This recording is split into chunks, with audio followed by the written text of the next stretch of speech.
Hi, I'm Catherine and welcome to my video. Today I want to talk about an insight that I had yesterday night when I couldn't sleep. And it's actually three ways how we can come home back to ourselves. And for some of you who have seen my older videos, I have gone through a lot of change this summer and this year in particular, which was connected to a lot of pain and healing as well. And I think pain is the number one way, maybe you can say, that helps us come back to ourselves. And it's a very radical one because when we're in so much pain, there is just two ways we can deal with it. One is to numb ourselves with anything and to hide and to run away from that pain. But what it does is it usually just builds the energy inside, and the pain just grows bigger, and eventually you will have a breakdown or something that makes you finally look at the pain. It might take months, it might take years, but it will happen at some point.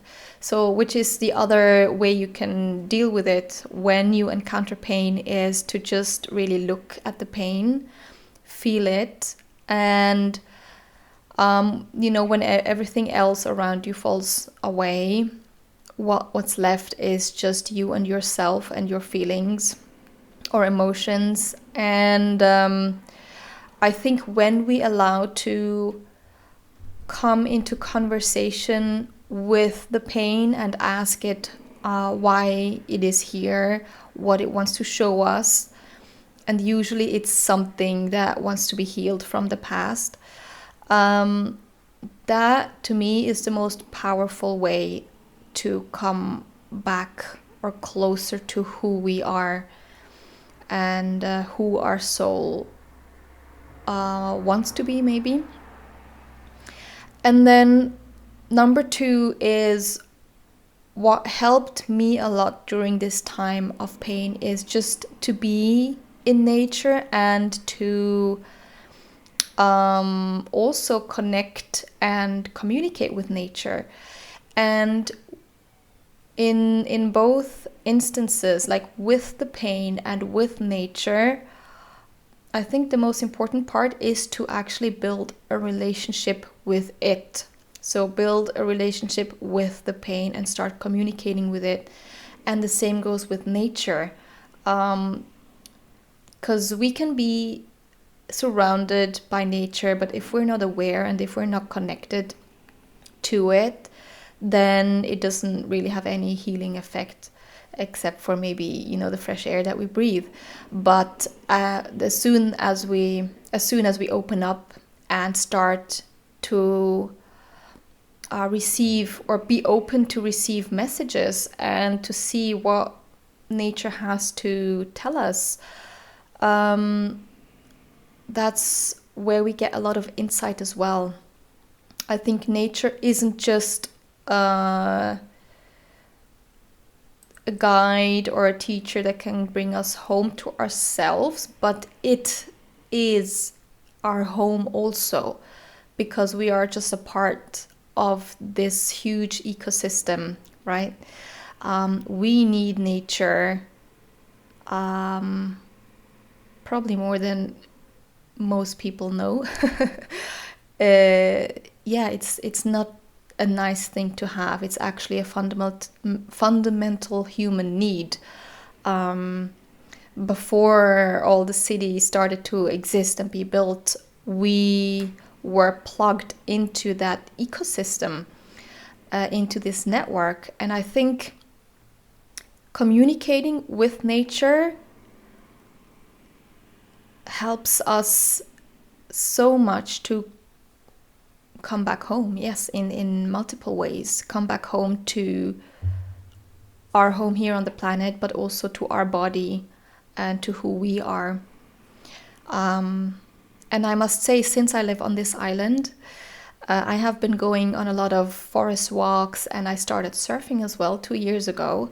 And the analogies that I can see in nature are usually always answers to the questions that I have when I mean, sometimes I do have questions in my life and I don't get immediate answers. But when I am connected to nature, when I go on those walks and I start to observe, all of a sudden I have those aha moments, and it is usually an answer to the question that I was walking around with, or that I was holding in my head. And so if you, we don't always need pain is what I want to say to come closer or come home to ourselves, to connect to our true selves. We don't have to wait for things to escalate or for some tragedy to happen.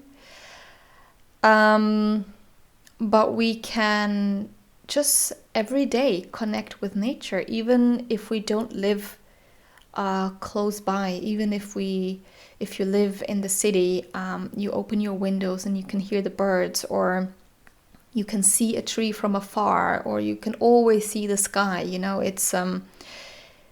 It's a matter of willingness to connect and just to be aware that it surrounds us, even in places that don't look so green. Yes, and the third thing is people that bring us closer to home. And I would say actually all people that are kind of significant, whether we like them or not. For me, it has been a mix recently that the universe has put me into contact with really, really inspiring people that just had such a bright light in them and ignited my light as well, or helped me see my light. And those are just angels, like heaven-sent angels, or how do you say, God-sent angels. But at the same time, there are angels disguised as the bad people. I had experiences with people that brought me a little bit of pain. But when I looked back, after I've been working through the pain, I can see what it brought into my life. And actually, I can be really thankful for them. And I think what we can hold on to with the people is when you find your soul tribe, that's what you want to nurture. And when you encounter someone that just shows you a lesson, you can acknowledge that and thank it, or thank the person, and then let the person go as well. So pain, nature, and people are ways to connect us to ourselves, or just maybe more so to remind us who we are and where we want to go. Because I think a lot of us want to do everything on our own. Well, me at least, I want to work through difficult things and through life on my own. I want to heal on my own. And I think it can be easier. Like, we do get help if we allow it. We do get help from nature, we do get help from people, and we do get help from things that we want to push away sometimes also. Yes. Yeah, I think that has been my insight. Maybe it's incomplete, it probably is.